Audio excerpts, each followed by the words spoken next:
When there are so many different things going wrong or that feel like they're going wrong, it can be utterly overwhelming, and you might feel like you don't even know where to start. Welcome back to the Teach for the Heart podcast, where we tackle teaching challenges from a biblical perspective.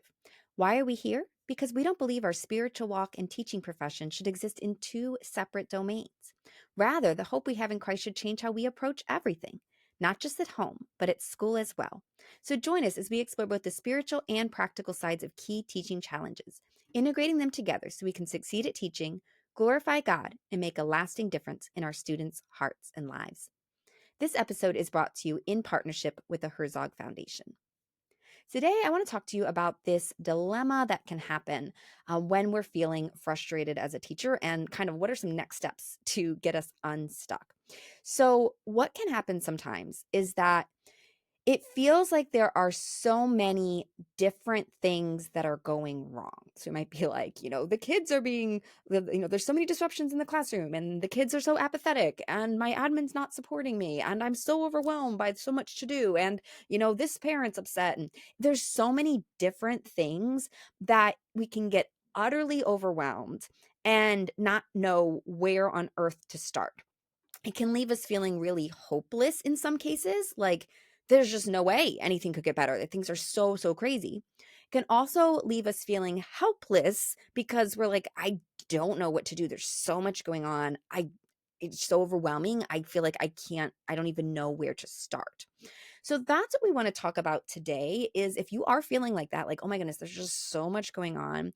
What I want to do today in this program is try to help you take a step back, realize, okay, it feels like everything, but it's actually these specific things, and kind of identify, what do I most need to tackle? What problem could I make progress on?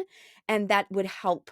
It wouldn't solve everything, but it would be a big help. And then you can go to the next one and the next one. And I do think that's the first thing that I want to leave you with is when you feel like so much is going on, it is important to step back, kind of get some clarity on the situation, pray over it, but also to realize that I can't solve 20 things at once, but I can work on one thing. And so recognizing that and kind of getting clarity on where should I start. And that's what we want to talk about today. So first of all, just to clarify, what are some of the things that might be on your list? And so that's where we're going to start. Number one, I would really recommend just grabbing a sheet of paper, or if you're listening in the car, as soon as you get to your destination, just jot down what are some of the things that are frustrating you right now. You might put down things like student behavior is crazy, or there's so many needs and I don't know how to meet them. There's disruptions and it's hard to teach. My students aren't interested in learning, or they're really distracted. Might say there's so much negativity around me and all the teachers have low morale and it's getting me down. You might say my workload is never ending and I'm always getting more piled on. Or there's unrealistic expectations that I don't feel like I can meet. Or I'm just so tired. I don't know if I can keep going. I'm dealing with parents that are unkind or demanding. Whatever's on your list, kind of jot it down and kind of just get it all out of your head and onto paper so that you can see, okay, what are the things that are frustrating me? The next thing I'm going to recommend that you do is kind of either star or pick like one, two, three, like of all the things you put down, and it could be, depending on your situation, it could be a lot of different things.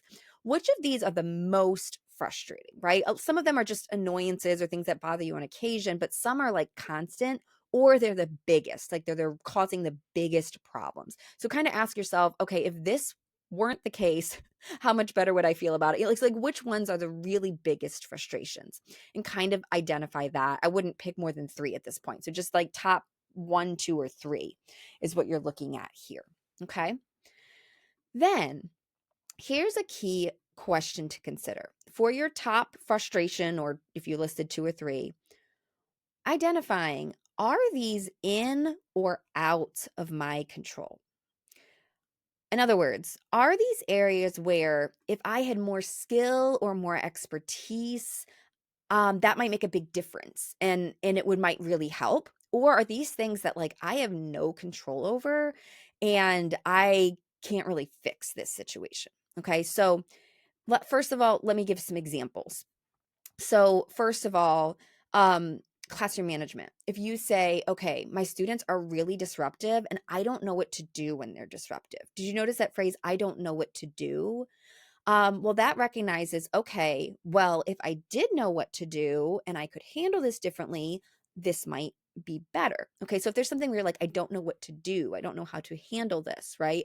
Um, to-do list sometimes is the same thing. Sometimes it's like, okay, I'm so overwhelmed by this, and we might say, okay, people are piling stuff on, but is there an aspect where, okay, if I could kind of figure out a better way to manage my time, or if I could figure out how to do some of these things faster, or if I could let go of some other things, then it would be better. Okay.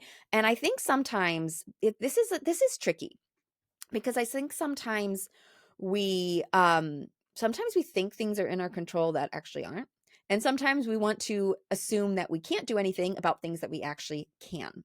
So a question that might help here is, ask yourself honestly, are there any teachers in your school that are in the same situation or very similar situation as you, but they seem to not be having trouble with this area? They're succeeding in this area in the same circumstances. Okay. So with classroom management, it's like, okay, we have the same students, but when they go over there, they're good. And then we're in my class, they're horrible. Okay. Well, then maybe that teacher, maybe there is a skill difference or a strategy difference. Like maybe there are strategies or skills, or, it is possible.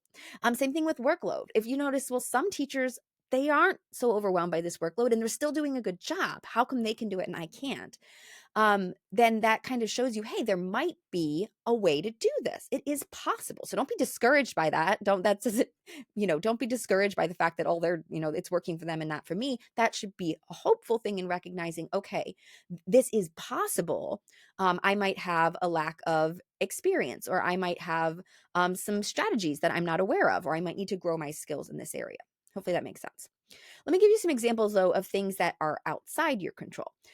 So you might recognize, I have an admin who's not giving me the support I want in my classroom, and that's really frustrating me.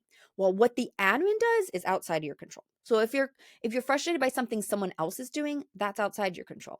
If you're frustrated because you don't feel like you know how to handle it, that's something that is more in your control, if that makes sense. So unkind parents, I can't control what they do. I feel like the evaluation system at my school isn't fair. You can't control the evaluation system. So kind of identifying which of these things are things that I have some control over, and which are things that are outside my control. What are things that maybe I need to, I need to know how to respond to them. Okay. So that's kind of the thinking there, which is in my control, what is outside of control. And then once again, that honest question, are there others who are doing well at this where I'm struggling? And if so, that's hopeful. Okay, then maybe there is something that could happen. Okay, so that's number 3, kind of being really honest about which of these things are things where if I, maybe there's skill or expertise or practices I could learn to handle this better. And what are things that honestly, it's like, it's what someone else is doing. It's not in my control. The next question is, ask yourself, what would be the biggest help for you? Okay. And particularly, so once again, looking back at your list and the things you starred and the things that you identified, do you feel like the thing you need most is to solve some of these problems that are in your control? Or do you need to not be so discouraged about things outside your control, or know how to respond to things outside your control? Okay, let me explain this again. So there's kind of 2 different possibilities here when you get to this point. You might identify an area of need, and you might say, let me give a few examples to walk through this. So you might say, okay, there are so many disruptions in my classroom, and when they happen, I don't know what to do about them.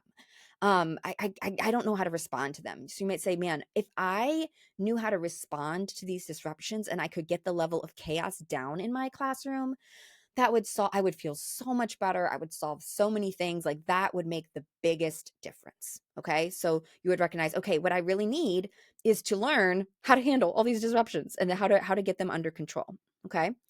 Um, on the other hand, something in a similar area, if you were to recognize, okay, I'm actually really frustrated by the number of needs in my classroom. There are so many needs in my classroom and my admin isn't supporting me.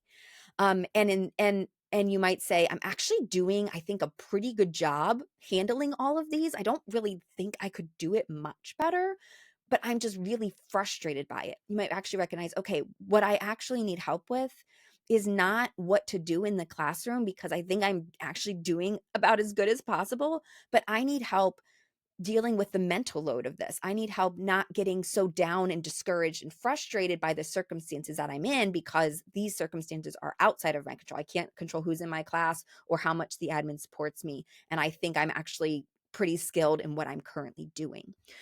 So that would say, okay, I need help with discouragement. So hopefully that's helpful to kind of think that through and just really identify, is there an area where there's skills or expertise that I need to grow in, or do I need help with my attitude and my and that area?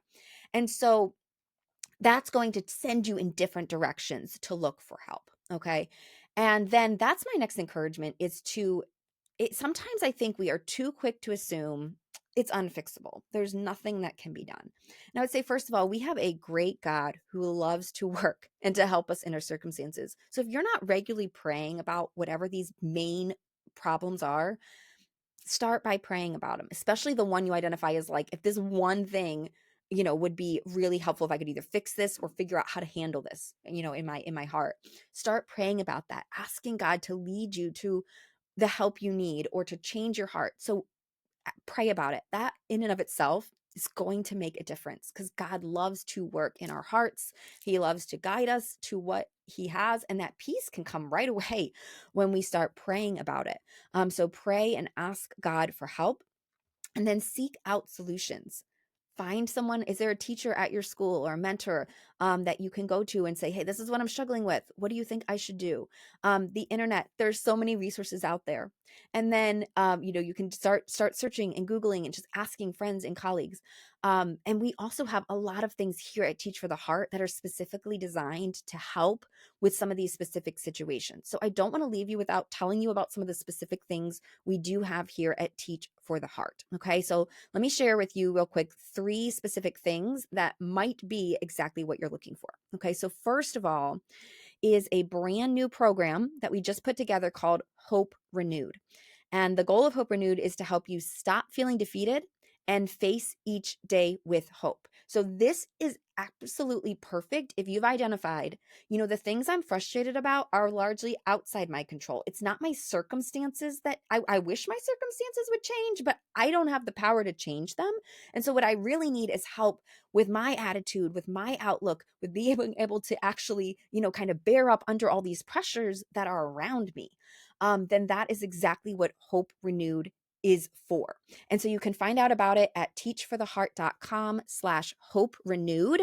And right now, I think for like 1 or 2 more days, we're having just a release special on it, where you can use the coupon code HOPE to save 40%. So teachfortheheart.com/hope renewed, use the coupon code HOPE. Once again, this is for those that are saying, yeah, what I actually need is help bearing up under this. How do I actually trust God with these problems? How do I actually have hope and joy and not get so discouraged by all these things that are frustrating me? So that's Hope Renewed. Number 2, Classroom Management 101. So if you've thought about it and you're like, okay, it's the behavior issues that are driving me nuts, and it's the fact that I don't know what to do about them, okay? Or I feel like what I am doing isn't effective. And I think, I see these other teachers and they're able to do it and I'm not. So Classroom Management 101 will help you get those skills, put together a plan that's going to help you know how to deal with those things. So you can get more information and join Classroom Management 101 at teachfortheheart.com/CM101. And in a minute, I'm going to give you a coupon code that works on all of these. So teachfortheheart.com/CM101. And then the third resource is Reclaim Your Time. So if you've recognized, okay, I am really overwhelmed by my to-do list, okay, and you might be tempted to think, this is nothing I can do. I'm getting all this stuff put on me. But more often than not, there is a lot we can do. There's parts that are out our control, but there's a lot you can do to change, to basically kind of look at your big to-do list and get actually really clear on which of these things matter most. Which of these things can I let go of? Which things can I do more quickly? And we have so many practical things really quick lessons designed to fit into a busy life. So we'd love to help you and reclaim your time. So you can go to teachfortheheart.com/reclaim to get specific help if that's what you've identified as that's what I need the most. For all of these, you can use the code podcast20 to save 20%. So podcast20 will save you 20%. And I also wanted to mention too, our program Teach for the Heart Plus. So Teach for the Heart Plus is basically all of our best programs plus mentor support plus weekly encouragement right to your phone. So if you say, Linda, there's a lot that I need help with, and I kind of want to do all these things, well, Teach for the Heart Plus might be the great way to go. I still recommend picking one to start with and doing one at a time. But in Teach for the Heart Plus, as soon as you finish one thing, you can hop right into the next, and you're going to be getting that biblical encouragement and have that mentor support to ask questions all along the way. So you can find out more about that at teachfortheheart.com/plus. I just recommended a lot of resources for you, but I really felt like if I'm going to share this, you need to know that we have these things available. If you need those links or those coupon codes again, we have them all written out for you with the links at teachfortheheart.com/336. Teachfortheheart.com/336. You can get all of those links in one spot and be able to go and check everything out. Well, thank you guys so much for being with us. I want to say one more thing. If you are listening to this and you're like, okay, I kind of know what I want, but I have some questions, please feel free to reach out to our team. We would love to help you figure out where should you start? What's going to be most helpful for you? You can reach out to us anytime at hello@teachfortheheart.com. Well, this episode has been brought to you in partnership with the Herzog Foundation. All views and opinions are our own and don't necessarily reflect those of the Herzog Foundation. If you liked this episode, please do subscribe. And that is so helpful for us getting the word out there and so that you can see new episodes as they're released and share it with a friend. That's a great help as well. Thank you so much. I look forward to speaking with you again soon. In the meantime, teacher, remember, God is at work in you and through you, and He's using you to make a difference. Keep your eyes on Him and teach for the heart.